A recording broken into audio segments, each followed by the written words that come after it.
Hi everyone, আজ আমি আবারও চলে এসেছি গরমের দিনের একটা স্পেশাল রেসিপি নিয়ে। আলু পটল দিয়ে রুই মাছের পাতলা ঝোল। আলু পটল আর কাঁচা লঙ্কা লাগবে, আর লাগবে একটু টমেটো, আর ভেজে রেখেছি মাছটাকে। কড়াইতে সর্ষের তেল গরম করে পাঁচ ফোড়নটা ভাজা করে নিয়ে এর মধ্যে দিয়ে দেবো কেটে রাখা পটল।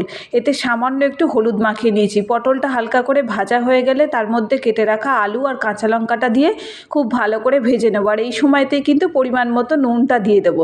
খুব ভালো করে ভাজা হয়ে গেলে এর মধ্যে কেটে রাখা টমেটোটাও দিয়ে দেবো, দিয়ে আরও ভালো করে কষিয়ে নেব। টমেটোটা গলে গেলে এর মধ্যে এবার একে একে গুঁড়ো মশলা দিয়ে দেবো।